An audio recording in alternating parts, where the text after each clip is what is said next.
let's talk about Yumi and the Nightmare Painter, a Cosmere novel by Brandon Sanderson, the third secret project. This is the secret project version, obviously, as the kind of the mass market hardback isn't out yet.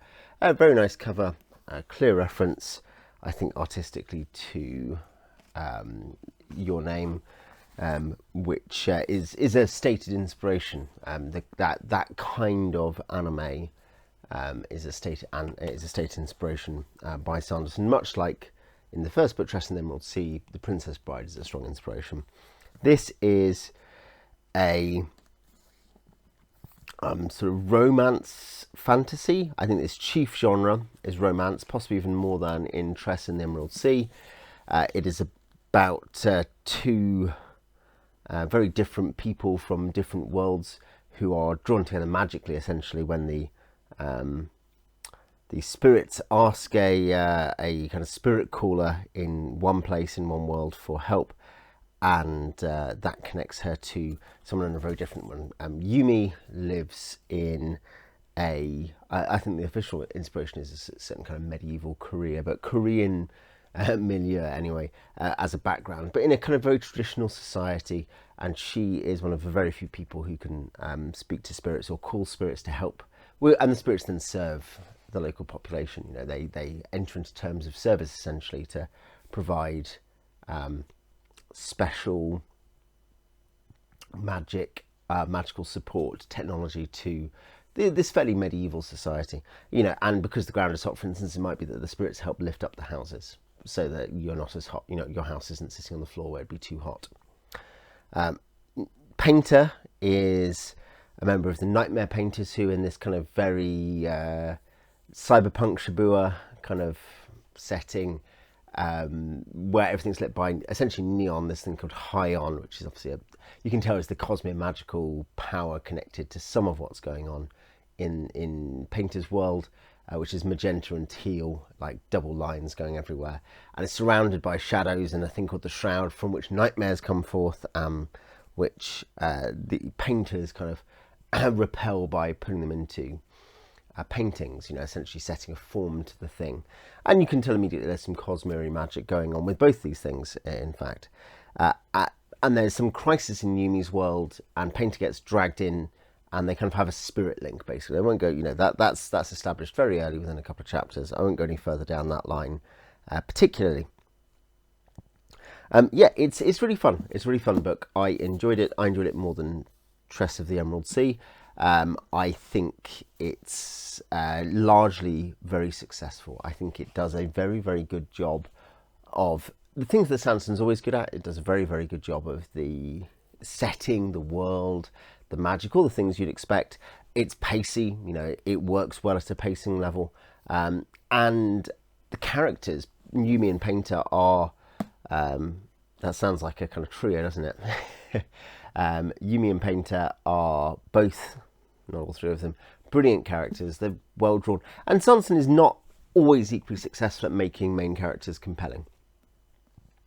A controversial statement for some people, perhaps. He's a good character writer, but no one thinks that's his main thing. And occasionally you'll read I'm thinking particularly some early books, some of his early books, you've got main characters who I think on a grand listing people are going to forget. You know, when you think about a lot, what most people would say about Elantris or Warbreaker, or even some of the secondary cast in the first Mistborn trilogy, you know, people are going to go, yeah, they're really good, but they're not amazing. And I think he's not always perfect at this, but I think here he does an excellent job. In fact, I think he does probably a better job of working through the characters than in either Tress, which I enjoyed, is decent, or The Lost Metal, which I enjoyed a bit more than Tress without thinking it was absolute top tier Sanderson. This is a slight step, I think, above both in many areas. I think the genre realization here is really well done. The kind of way in which he said, here's some inspirations, and they're very obvious inspirations fairly quickly. He's picked them up and he's internalized them, and they come out well in the text. It's very rarely a beautifully written book. He's not a stylist, but it is very capably written. and I'll offer some kind of extra nuance on some of this stuff, but it just all works. It basically all works. It's satisfying. It ends pretty well. Again, more on that in a moment. It's successful. It is not for me absolute top tier Sanderson. I think stuff like Bands of Mourning is very, very high amongst the shorter books. I think Stormlight in general is obviously very high. I think there's a couple of very good novellas, maybe underrated by other people, in my opinion. In Arcanum Unbound, I'm thinking some of the kind of fringe novellas are actually really, really, really interesting. So I think there's a, it's not quite in the top tier for me, but I think it sits comfortably for me with much of the first Mistborn trilogy, with in fact, most Mistborn books, probably most Mistborn books is where it's sitting for me. For me, it's sitting above Tress and Elantris Warbreaker. Structurally, I should say, it is not structurally in terms of the plot. There's a lot of things which make it a lot like Elantris, actually. I don't know if that's a fringe opinion. I haven't really listened into many reviews. There's only a couple, but in Sanderson terms, if you've read lots of Cosmere, there are ways in which this is so heavily a Cosmere mystery, magic and setting mystery, as opposed to all the things that there are mysteries. He's a mystery writer. He likes mysteries, but Stormlight is not a series of 4 mysteries. It's a series of 4 epic fantasies. Mistborn, heavily action oriented. And though there are mysteries they're investigating, they're very different vibes. And it's more wax and wane that the strongest mystery elements come out there anyway. I think there are twists and turns in the first trilogy, but so this is structurally most like Elantris in terms of being a mystery about why are they like they are, how do these worlds connect, how does the magic work, because you're getting two magic systems. It's something where straight up, and you're getting them as point of view characters, which you have to deal with, and there's something about they're both art forms at some level, because Yumi stacks rocks to summon in kind of Zen-ish ways to summon spirits. So there's a kind of, both of them are artists, but they both, because for Yumi, and I'll touch on this a bit more in a second, but Yumi's in this highly traditional society where she feels quite constricted. Painter is angsty teenager. Well, he's actually not a teenager, he's maybe mid-20s, but angsty young man in a slightly noirish setting, noir in the loosest possible sense. That's not really the right term. In a moody setting. That's the easiest way to put it. I think it's, they both have tensions in their art, and the books are about that. And so that kind of the physical aspect to the magic there actually will also certainly makes me think of what are they even called? They're not called Rouse, are they? Whatever they are in Elantris and in Emperor's Soul. There is the way in which there is a constructive element to the magic is similar here compared to say Stormlight or Mistborn. So yeah, there's a lot of similarities to Cell and Elantris, both structurally and to a small degree the magic as well. So it's good. I think there are some caveats, and it's worth offering them, for the sake of transparency, and also because it's easy to read a good book and correctly just enjoy it. But I think when we're trying to work out why we enjoy one book more than another, it can be helpful to, and these are very readable books. Sanderson is very readable, so when I'm thinking why do I like this Sanderson more than this one, it's useful to think about. One, I think there's two big issues. One is to do with some tone issues, and the other is to do with the ending. And I'll just say the ending quickly. It's a decent ending, but it's very different to a normal Sanderson ending structurally. It is not a big kind of crescendo conclusion. It happens at the conclusion. The conclusion actually very rapidly leads into falling action, and in fact you find out things about the conclusion in what is essentially the falling action, like the epilogic kind of material. the bit where you're kind of decompressing already. And it's a bit weird. It's not really how he writes things, and it's not really how he writes endings. But it's okay. It's not terrible. It's not like I thought, wow, what a terrible ending. It was okay, but I think it's something where it was almost, I mean, it's a 480, 90 page book. 475 pages, I think, of the main book here. It's not a short book, albeit it's in hardback. You know, we're not talking about tiny text or anything. But yeah, it's just perhaps very slightly rushed at the end. The other thing, tonal thing, here is an interesting thing to me. The last 4 novels published by Brandon Sanderson, the first 3 Secret Projects and The Lost Metal, are all to one degree or another humour, as in they have heavily humorous elements, not that they are strictly humour. Frugal Wizard, my understanding, is pretty much strictly humour. My wife read it and she enjoyed it. That's my review of it. I haven't read it. I do have it as a pretty book. But I would say that it is, you know, that's an interesting choice. And it's obviously a vibe he's been in. It's a place he's been in his head. And he obviously was there during lockdown when he wrote, you know, 3 of the 4 secret projects that are being released via this project, the Kickstarter. But given I don't think he's a particularly strong humour writer, it's a choice that I'm not going to enjoy as much. Some people are going to enjoy it more. And I think it matters more or less in different books. I suspect Frugal Wizard, mostly humour, I would have found it more bothersome. Lost Metal, it was there for Wayne particularly, but it wasn't overwhelming. Here, there's a balance. It comes up sometimes more than others, but it's certainly less. There are fewer jokes I'm not laughing at. I don't laugh at his jokes particularly. I occasionally smile slightly, but it's, you know, there's fewer things to whiff. There is more fairly straightforward stuff, and yeah, that's part of the tonal issue. The other part of the tonal issue is that it has, in some ways, naturally, it has some similar tonal elements to Tress and the Emerald Sea. It's not wholly dissimilar tonally to Wax and Wayne 4, and it's interesting because those, you know, the 2 secret projects I'm talking about and Wax and Wayne 4 are quite different in lots of ways.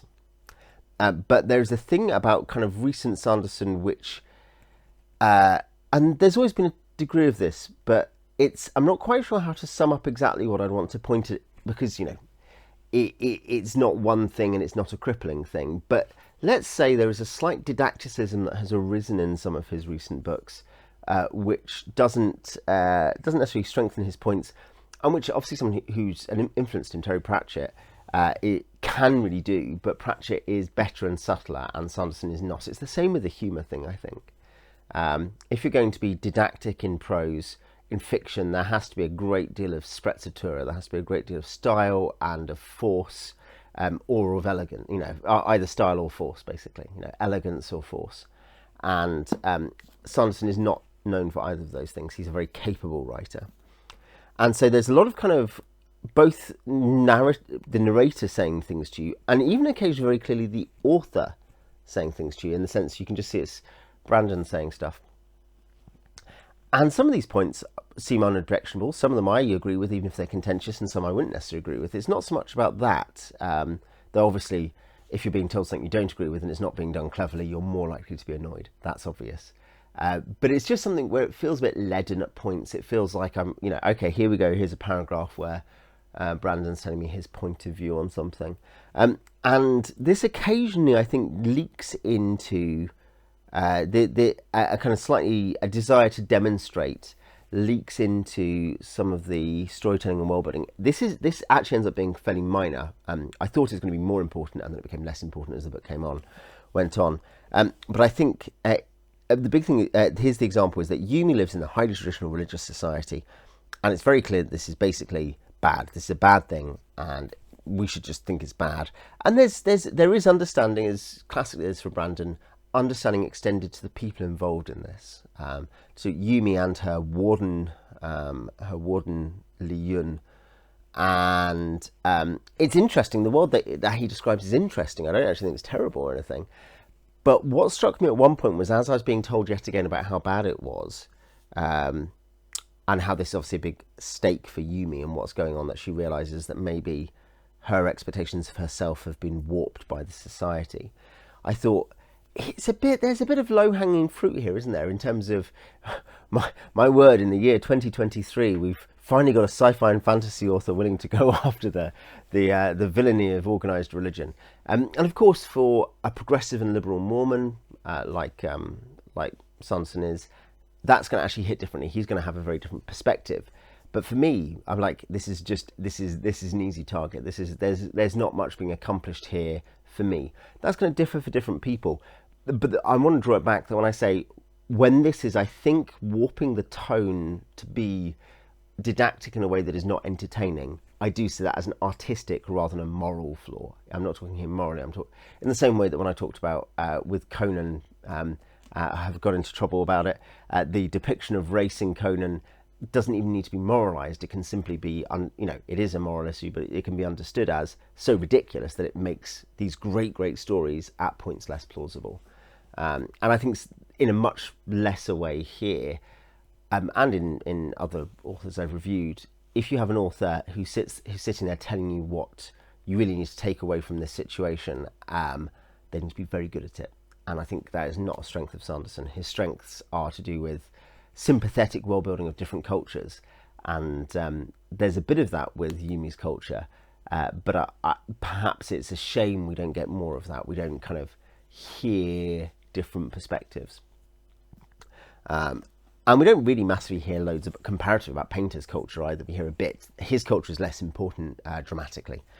His stakes are not determined in the same way by his culture. There is one very leaden observation about stuff to do with an organisation called the Dream Watch toward the back of the book, which people who've read it will know, which you think, okay, great, this is, again, finally taking on the big boys.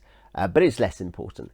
I would not love to see these trends continue in his writing of backing his ability to write super funny books when I'm not sure they are super funny.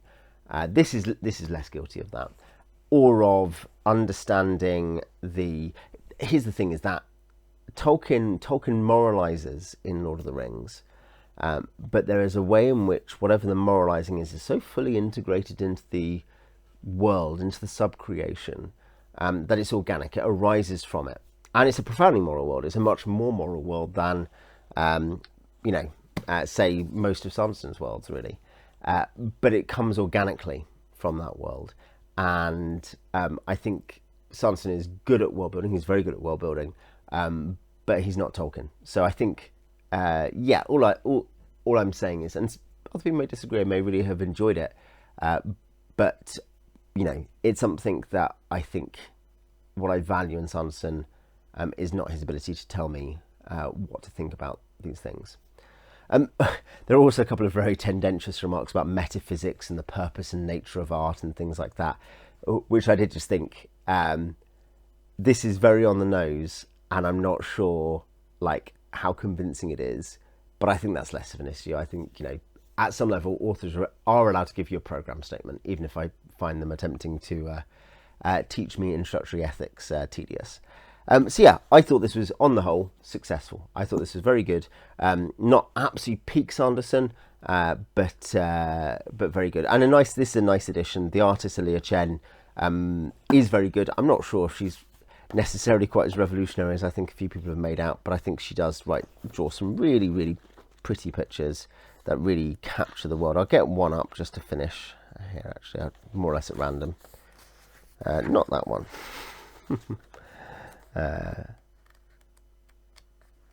Okay, yeah, that's a pretty one, isn't it? You can see it certainly scratches an itch. It hits a certain fandom. If you've read it, tell me what you think about it. I'd love to know what you think and what you've thought of the secret projects so far. And I'll see you next time.